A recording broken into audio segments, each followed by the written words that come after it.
Wewa mbaniriza nnyo ekyo kino ekyolwalinaku z'omwezi 2 omwezi gwa Novemba omwaka 2020 ababalanga emyaka kakati ne tubala omwaka kati tubala myezi tujja tuuka tubala essaawa okutuuka ku kalulu ka bonna yadde nga tuzze tubala emyezi okutuuka ku nominations ez'aba chairman councillors district councils kakati ababadde babala ennaku kakati tekyali kulanga kulala ba presidential aspirants oba ba candidates bamaze okubeera nga olwaleero olunaku olusooka banominatingiddwa bajeno basatu banominatingiddwa olunaku olwaleero ne faces ezitali zimu empya yadde nga ababiri olwaleero tebasobodde okubeera nga banominatinga. However, they do have a chance tomorrow okusorting out ensonga za ssente omuli omukyala Nancy Kalembe saako n'omulala John tujja kubalaba olw'enkya naye nga bonna bali mu kalulu kaleero ak'omulundi guno omu yekka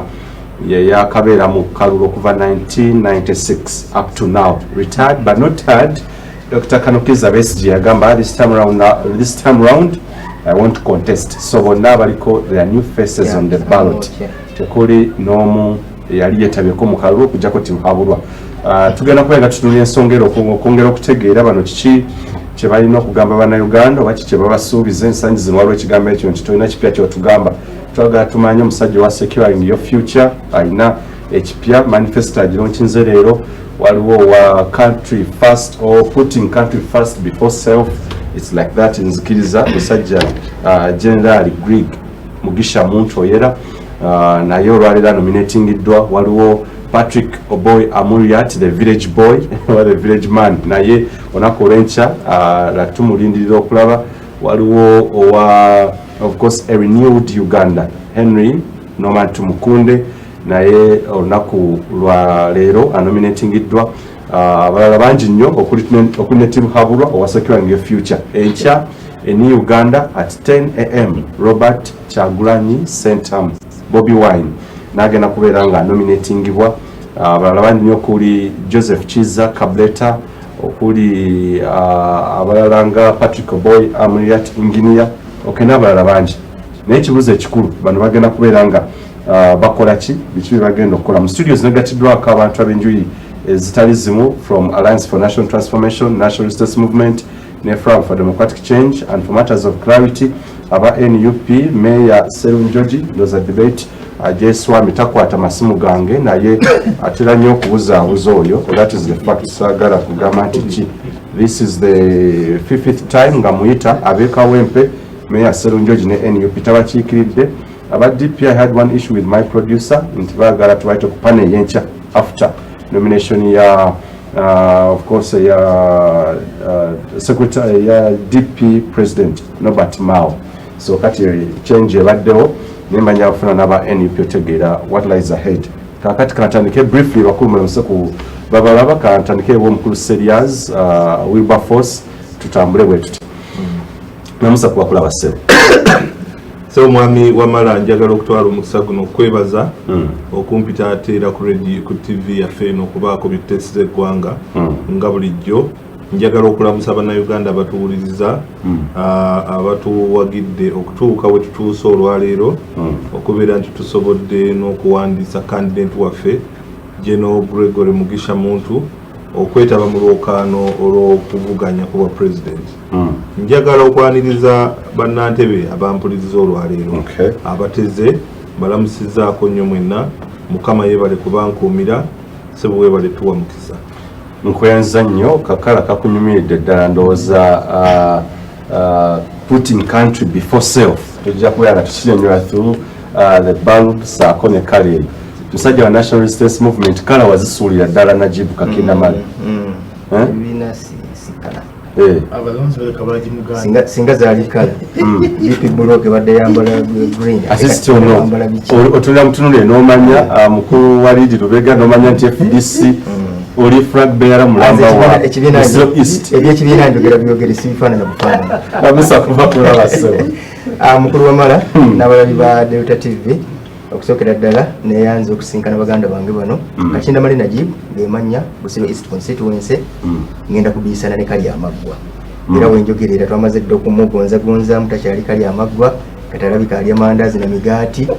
n'olwensonga eyo Bandabusiro East twatandise okutraversinga constituency ennaku z'omwezi 9 tugenda okutandikira ddala okukkirya wansi mu byalo ne mu miruka okulaba nga tunoonyeza ddala akalulu olwaleero candidate wange Museveni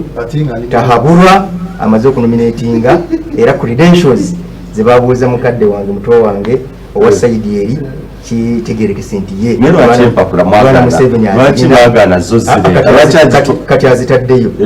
kati azitaddeyo luli baali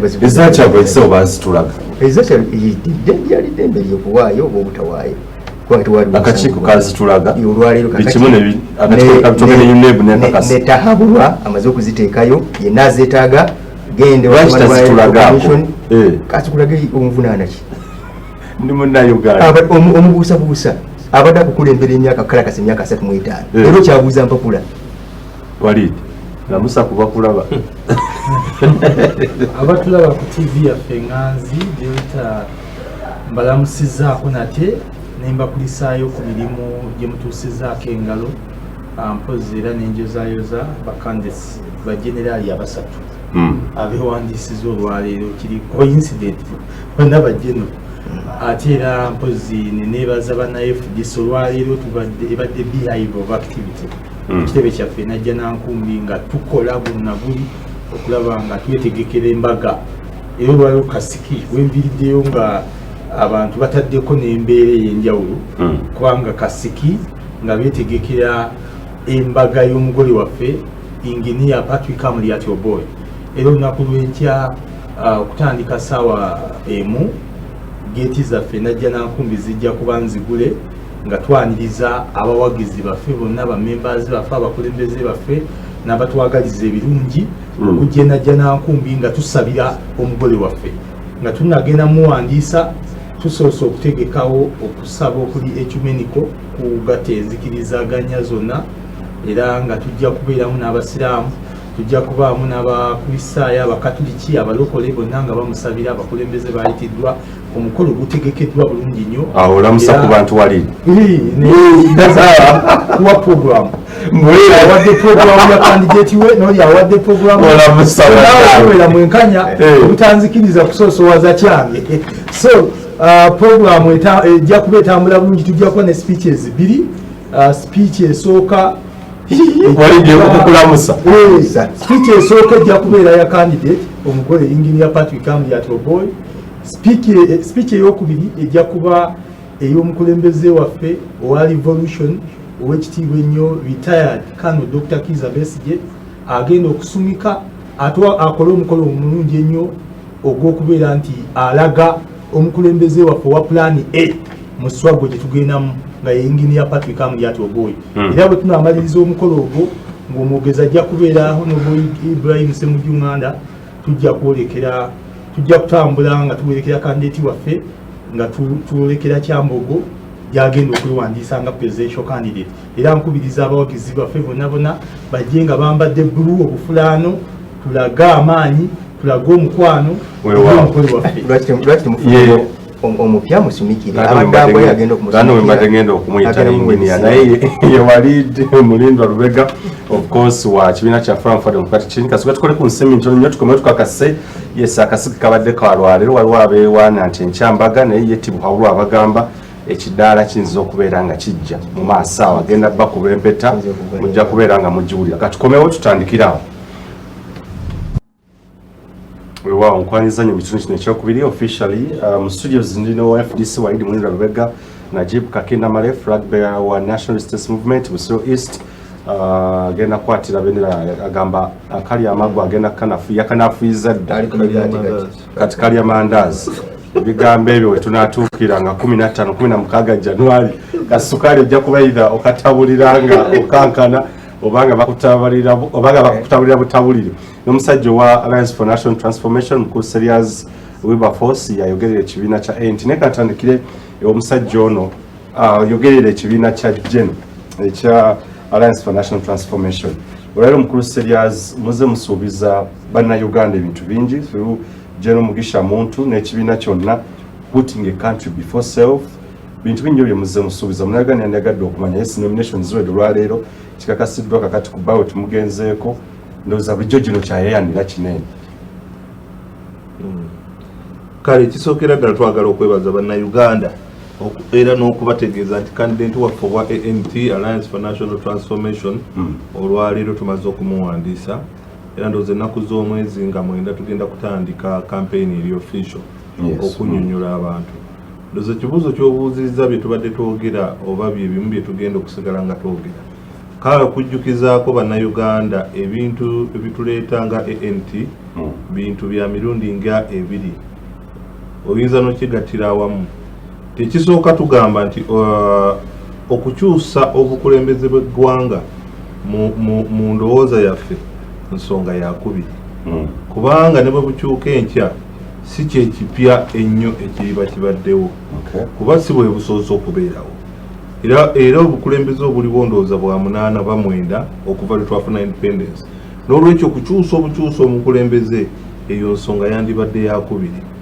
Naye ensonga enkulu gye tugenda okwogerako kwe kukyusa engeri ebyobufuzi gye bikolebwa. Mu Luzungu omuntu kyayinza okugamba political culture. Kubanga bw'omala okukyusa engeri ebyobufuzi gye bikolebwa oba political culture, ekyo kisobola okuyamba eggwanga okukula oba okukulaakulana kye tuyinza okuyita transformation. N'olwekyo tugenda kutambula nga twagala okwogera ku bintu bya mirundi mingi. Ekisooka kwe kuzaawo ebyobufuzi ebya values ebintu byemukkiriziganyako ebitali birabibwako. Kubanga oyinza okugamba muno nti no nze ekindeeta kola luguudo okola masannyalaze nga bannaffe bwe babikola, naye ebintu ebyo bwe bibeera mu ggwanga n'eggwanga ne bwe nga likulaakulanye nnyo mu bintu ebyo, naye nga value system y'eggwanga teteekeddwa bulungi. Katugeze ebintu nga obwenkanya,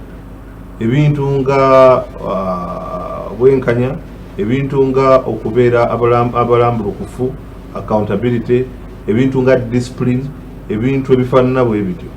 justice, fairness. Kubanga njagala okuwa ekyokulabirako eggwanga nga Libya abaaliwulirako nga terinayonooneka nga bagamba nti omuntu bwamala n'okusoma aba n'ennyumba n'emmotoka. Libya yatuuka n'ekiseera nga esimye oluzzi mu ddungu. N'olwekyo yali ekuze nnyo in terms of infrastructure. Naye ng'ate oyinza okusanga nga waliwo ensonga ezaali zitanywezeddwa mu ggwanga ng'obwenkanya, ebintu ebifaanana bwe bityo. N'olwekyo ANT twagala okusooka okuzzaawo ebyobufuzi ebya values. Nti tulowooza nti values ezigatta society, era tutera okugamba abantu nti n'amawanga ge mulaba ag'amaanyi America n'ebifaanana bwe bityo si lwakuba n'amagye gaabwe manene oba na ssente nnyingi, naye eriyo ebintu ebibagatta, value system ezibagatta. Abantu ne bamanya nti ne bwe tuba twawukana mu byobufuzi bwe kituuka ku ggwanga tuteeka okukkiriziganya. Ne bwe tubeera tulina entalo zaffe ez'ebyobufuzi bwe kituuka okulya ssente enguzi tetugenda kukkiriza ng'eggwanga. N'ekyo tuteekeddwa okuzimba system eza values. Ekyokulala ekirala kye tugenda okubeera nga twogerako kwe kuzzaawo ebitongole bya gavumenti oba mu Luzungu kye tuyita institutions, okulaba nga zifuuka z'amaanyi ate nga zisobola okuweereza abantu. Kubanga obunafu omu bwe tufuna mu Africa, abantu basuusuuta nnyo abantu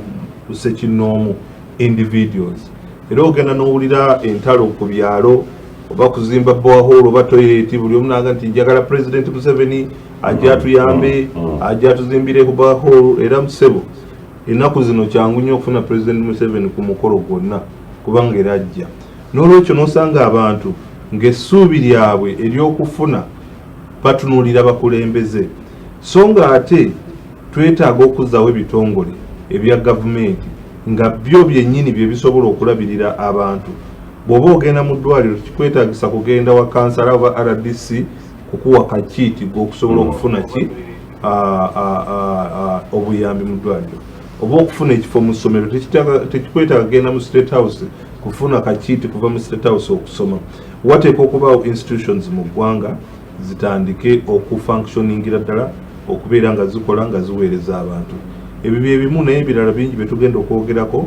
nga bwe tumaze okwewandiisa olwaleero. Mu nnaku ntono tujja kuba tutegeeza bannamawulire olunaku lwe tugenda okulangirira campaign team yaffe n'okulangirira manifesto yaffe. n'ekyo bwe tunaleeta manifesto tujja kwongera okulaga kaakati ku biri byenkugambye ebyenkulaakulana enguudo ebyobuyigirize ebyabulamu n'ebintu ebifaanana ng'ebyo tujja kuba tubyanjula eri eggwanga. Omuntu ayinza okwebuuza nti mukkiriza mu transformation. Yes. It's not just change but transformation. Yes. Transforming. Yes. Mukkiriza nti ddala kituufu ekyo musobola okukikola okuyita mu kalulu. Tusobolera ddala lwa nsonga nti kubanga gawuliga bitabuddemu awo akalulu kaleeta change. Bw'ofuna obukulembeze n'otandika okuzimba transformation eyo. N'ekyo kisooka tukkiriziganya nti President Museveni asobola okuggibwawo n'akalulu mu kalulu. Kubanga okuggyawo President Museveni eba nteekateeka eyaffe. Era tubadde ebbanga lyonna nga tukyogera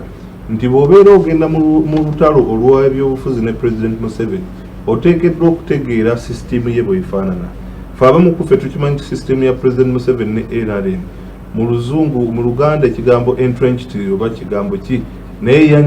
yayingira nnyo buli nsonda ya ggwanga, yasensera nnyo kubanga gavumenti ezitera okujja mu ngeri gye yajjamu ezijja nga revolutionary governments bwe zityo bwe zibeera nti bajja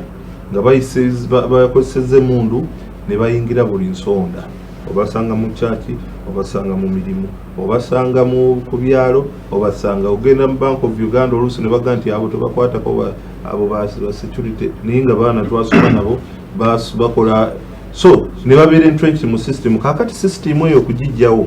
weetaaga okutegeka naawe okuviira ddala wansi ku muntu wa wansi. Era ffe nga ANT tubadde tujja tukibagamba nga strategy nti okugenda mu lutalo olw'ebyobufuzi ne NRM oteekeddwa okuzimba omusingi okuva wansi gye bava okutandikira ddala awo omukulu serious omuntu ayinza okuga yes kituufu nnyo structuring oba okuzimba kuba ekimu ekyajja Major General Gregory Mugisha Muntu mu FDC it was the issue of ideologies oba obutakwatagana bwe butyo n'omuntu ayinza okwebuuza in a space of few months oba n'emyaka teginawera ebiri nga it is launched ddala kituufu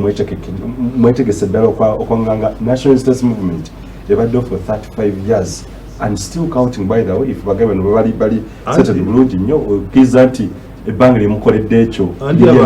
abantu tebeerabira ebyobufuzi okulonda tekiri physical okulonda kiri mental kubanga amubwongo kusalawo kwa muntu. N'ekyo olwaleero n'omuntu gwawadde oyinza okuba omufuzi emyaka 4 wamala osobola okujja n'onyonnyola omuntu n'akyuka. Olwaleero nga tonnagenda nako ANT emazeewo akabanka katono tuyinza okgerezaako muganda ffe Kyagulanyi olwaleero oba oli oyinza n'okwewuunya abantu kye bamusuubiramu ebbugumu lye bafunye mu bbanga ttono nnyo okusinga ne ANT etubaddewo. Kitegeeza nti omuntu mwangu okukyuka singa afuna essuubi mu kintu ekyenjawulo. N'olwekyo ffe kye tugamba nti tugenda mu kalulu era ebbanga lye tumazeewo emyaka 2 tubadde tujja tunnyonnyola abantu ebyobufuzi bye tukkiririzaamu era ogenda okulaba nti abantu batandika okukyuka ku sipiidi. Olwaleero ANT yakabeerawo mu bbanga lino nyinza okutegeeza nti bwe twagenze mu kwewandiisa twafunye bamemba ba palamenti abeesimbyewo ku tiketi yaffe abantu 126 naye nga mu myaka ate nga tebava mu kitundu kimu bava mu bitundu byonna eby'eggwanga. Kitegeeza nti negye bava eri ababakkiririzaamu era ababawadde amaanyi okujja.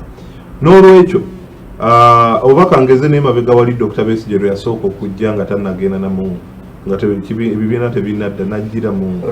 reform agenda. Yejja ndowooza gyali emyezi 2 ng'esatu n'ateekawo ebbugumu n'ebirowoozo ebyo abantu bangi ne bakyuka ne badda kusaidia. N'olwekyo nze ekisooka nzikira nti emyaka si issue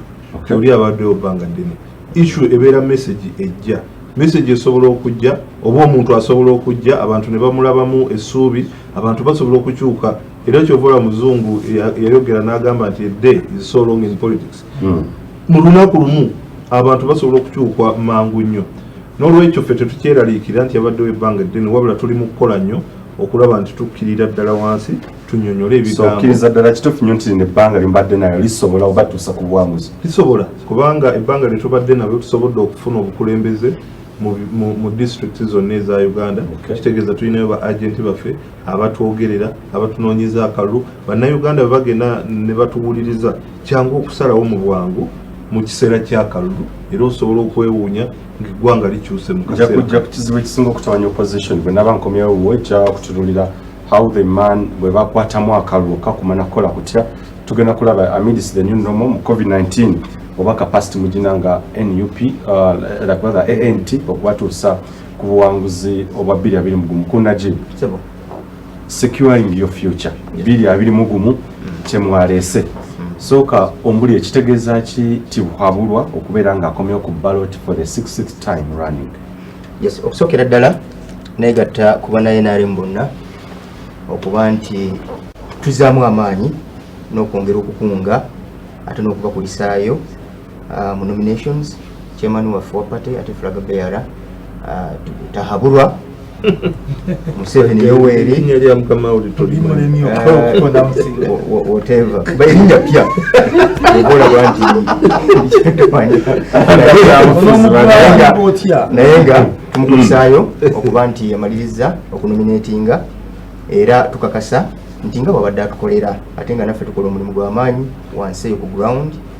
tugenda kwongera okumusagulira obululu era tukakasa nti Ronaldo waffe Messi waffe agenda kutuwangulira ku mulundi guno. Ansanyusizaamu nti manifesto gye tuleese egenda kwongera okukwatira ddala ku muntu wa bulijjo. Eno zaali tezikwata ku muntu wa bulijjo, zaali zikwata ku muntu wa bulijjo naye nga zitunuulidde ensonga ennene ez'awamu, ensonga ng'enguudo, ensonga nga amasannyalaze, bajeti zaffe zibadde zitambulira nnyo awo. Naye ku mulundi guno tulabira ddala nti ensonga ezigenda okukolebwako sobosimbe wakati bane producer tuli ku footage wati habulwa nga nominating bagenda mu maaso se nti tulina ensonga ez'amaanyi ezigenda okukwatibwako omuli ensonga eya okutondawo emirimu kubanga kyekimu ku bizibu ebibadde bya bannayuganda mu kiseera kino. Tulina abavubuka bangi abali mu myaka egikola emyaka emikozi naye nga ebikolebwa biki bitono olw'okuba nti luli concentration ebadde ku bintu ebigazi ebyawamu ebigasa ensi ng'awamu naye ng'abamu tebalina na kiki kibabikozesezaako oba engeri gye babifunamu directly okulongoosa ennyingiza yaabwe. N'olw'ensonga eno enteekateeka eno egenda kukwata nnyo ku mirimu ne ku bulamu. Ensonga z'ebyobulamu obulwaliro bwaffe gye buli eyo bu health aid centers tulina hospitals naye nga owulidde omukulu wabuyita bulwaliro. Yes, obulwaliro butonotono buba bulwaliro tukaanye kubanga hospital ge malwaliro amanene buno obulala bubira bulwaliro ki butonotono. Tulina obuli ku level ya 2 tulina ku 3 tulina ku obuli ku level 4. N'olw'ensonga eyo ensonga nnyingi zibadde zitatambula bulungi. Abantu balina okutambula okuva embarara, abantu balina okuvira ddala mu ggulu okuvaawa ate bajje bafune services mu referral hospitals. Ojja kwesanga nti singa concentration eneeteekebwa ku malwaliro bwakiri buli region nefuna referral hospital netutwanga services ez'ebyobulamu zigendera ddala mu bantu. Ensonga y'emu tugenda kukwata nnyo ku byenjigiriza ku mulundi guno. Luli nkugenda tubadde tukwata ku nsonga nnene ziri ezitutwalira awamu masannyalaze biki nguudo ne ku mulundi guno nkugambye ebisoose kati ate tugenda kukwata nnyo ku bikwatagana n'enjigiriza. Tulina amasomero gaffe ga USE, amasomero ga UP, monitoring ebadde ntonotono kubanga ababaka baffe aba parliament abamu banafu mu ekyo ate nga mulimu aba parliament okulaba nga alondoola enteekateeka no kyengamba nti okulondoola gavumenti waweeteeka ssente ne projects za gavumenti omubaka wa parliament kimukwatako era bwe kiba nga tekitambula bulungi mu constituency ye asobola okugenda n'agenda wa relevant minister oba byanguudo oba byamasomero oba byabulamu n'aloopayo ensonga eyo era tubirabinga babireetanga matter of national importance. N'olw'ensonga eyo ensonga endala egenda okukwatibwako kwe kulaba nti abantu bafuna justice, okwongera okufuna justice tukwatagana bulungi obwenkanya ne equity mu Luganda kansi ojja kunyambako ndowooza nabwo bubeera bwenkanya. Yes, obwenkanya abantu yes kino kigenda kusimbibwako nnyo essira okulaba nga abantu bafuna obwenkanya. Kuliko ensonga ya okukuuma obulamu n'ebintu by'abantu kigenda kuteekebwako nnyo essira kubanga tulina abantu bangi abatayagaliza, abantu abenge, abantu abaki, abantu bagala okutta bannaabwe kubanga ku mulembe gwa President Museveni naye naali ngeri mu buyinza abantu bakoze ssente zaabwe bagaddawadde abamanyi okukola abalinda gavumenti endala zijje nabo balinda. Yes, tulabye abantu bangi, tulabye abantu bangi. Kuna jibu ina ku statistics z'ogamba nti abantu in 35 years at least percentage y'abatuze okukola program nga yabyankulakula n'ebyo nja kugira ddala nga neteeseteese bulungi naye kati nina geno picture. Ekibuuzo kive asobola okugamba nti like statistics soto zirina ez'abantu abakulakula zirina ziri accurate naye nga bannayuganda abakozi bakola ki kubanga bwotunuya ekonomi ya Uganda eri mikono gy'abantu ba bulijjo. Gavumenti yeesolooza busoloza muki musolo era olabira ddala nga tax base egaziye kati tufunira ddala omusolo gukola ki. President Museveni ne NRM nga tukyali mu mugendo obagira mu buyinza mu 86 nga tugaba balinga bakuŋŋaanibwa yali 500 billions is it sente zaali ntonotono naye kati ogenda okulaba nga tuli mu trillions ngana muziizo embalirira yaffe okutwaliza awamu olabira ddala nga niwakwadde kuliko sente ziva ez'amabanja n'ezaki naye olabira ddala nti n'eggwanga lyennyini GDP yaffe egenze ekola ki egenze egaziwa n'olwensonga ne tax base ekinewunyisa simanyi oba najibu obadde ogoberere badde emunyonyo mwalese ekintu nti securing your future. Naye mu manifesto there is nowhere you're going to secure the future of the Ugandans. Do you realize that? Mungeri ki lwaki okiraba bwotyo nti oba ogamba nti mu myaka 35 olese theme oba campaign theme nti securing your future ng'ekyamazima tolina bw'otutunuuliza about the mortality rate bw'ogenda okugamba nti abaana abatandika obutandisi cause ebigambo bino byawukana securing then ne future nti mu maaso tusooke tunywe the past okwereflectingamu bwe ntula manifesto era gye nsoma bukumpi buli kiro eya 2016 to 2021 there is no big difference omuntu yakutte kineeno n'apesitinga muneno ng'akyusa mukyusa ki naye nanadde njawulira securing your future bwe tugenda okuwuliriza ku nsonga za technology amidst the new normal the world is revolving edda maaso naye mwe omukyali oba mulaba nti ebyenjigiriza 35 years in power naye nga omuntu alina ensimbi ennyingi the higher the money the quality the better quality oba tolina nsimbi then ogenda kubeera ng'okola otya nga omutindo gw'ofuna gwa wansi lwaki omaze emyaka 35 tomasobola securing the future through education kuba gwe mutima ebyobulamu essaawa tuli mu covid naye ensimbi zibbiddwa mpitirivu nnyo nga ebyobulamu essaawa enambulesi wowo zibazi eziri function ababaka ba parliament obubbi police olowooza theme oba baganda bo bannyoko connectinze ne manifesto olowooza bikwatagana oba gap weeri securing your future obi aligning in manifesto zabikwatagana no kakati botuno ya manifesto gitambula ya financial ya Awedde olabira ddala nti mulimu sente zayingiramu nga zizze kutunulira mbeera ya muntu wa bulijjo olaba muyingiddemu ensimbi emyoga nteekateeka egenda okukwata ku muntu owaki ku muntu owa bulijjo ono ali mu kuseka kubanga bo yenkola yaabwe gye bamanyidde naye ekisinga okuba ekikulu nti abantu bali kwekuŋŋanya mu groups walaba nga minister owa microfinance agenze mu parliament ayongera okusaba ku ssente zibagenda okwongera okuteeka mu myoga ekibuzo kiri nti securing your future ekwatagana ne manifesto gye mulonkinze njagala okwataganya theme ne manifesto gye mulonkinze bikwatagana yes bijja kukwatagana wabikwataganya mu manifesto bijja kukwatagana okengera securing the future of Ugandans okuyita mu manifesto ebintu byomenyeeko omuntu singa batereza ebyo government etereza ebyo ensonga z'ebyobulamu gavumenti netereza ensonga z'emirimu gy'abantu gavumenti netereza neyongera okutereza security tetukyayina ntaloni tetukyayina ki security ey'omunda neyebweru w'eggwanga singa enyingiza y'omuntu owa bulijjo mu maka ge ebeera erongose nga eteekeddwa bulungi singa omuntu abeera afuna justice ne equity omuntu oyo abeera maze okusekiwalinga ki future ye mu perspective eyo mwenkirabira nti singa gavumenti kati buli ebadde ekwata ku nsonga nnene ku mulundi guno egenda kukwata ku nsonga ezikwata ku muntu wa bulijjo sekinnoomu okulaba nga tutambula okuva we tuvudde okutuuka bwe tukola ki we tuli n'okugenda mu maaso bwe tukola ki we tulaga biri bye badde oyogerako okuva 86 ensonga ezaali zirina okukolebwako zaali nnyingi nga zonna zaawamu ng'ononya niwo zitandikira n'okola ki ng'omuntu bw'anaagula enkumbi ye ejjambiya n'embazzi n'ayingira ekibira ng'ayagala kulaba nga ekibira ekyo kivaamu emmere ne Uganda bwe yali efaanana ebiseera ebyo njagala tukkaanye mu baana bato faba mtu walunga tutanso okula tubasa n'olwensonga eyo oyina okutunuulira Uganda gyevudde toseka tubasajja bakubira tubaddewo kati tuyina okugulya bano abaana bato bano bawalidi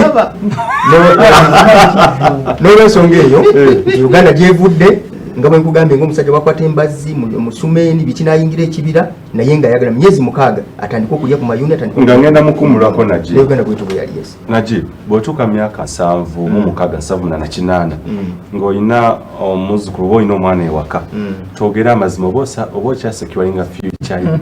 speak the fact Najib ensonga z'eggwanga otandise okuzitunuulira nga bw'otunuulira amaka that is an analogy okay leka kati nkigonzeemu tujje mu muntu abadde mu bukulembeze emyaka 35 he's aging naye kenyini yajja akikiriza like interview yakola mugana Patrick Kama yaga no I think at 75 that figure is nga naye akimanyi scientifically bwe tutuuka essaawa eno nga tutadde poetics wabbali ng'okozesa science president gwayogera naki do you think omuntu oyo aba akyasobola okusecuringa the future abaana bato abavubuka obuvubusi abavubuka n'abakadde nga notwogera essaawa eno they need positions mu parliament okulowoleza abakadde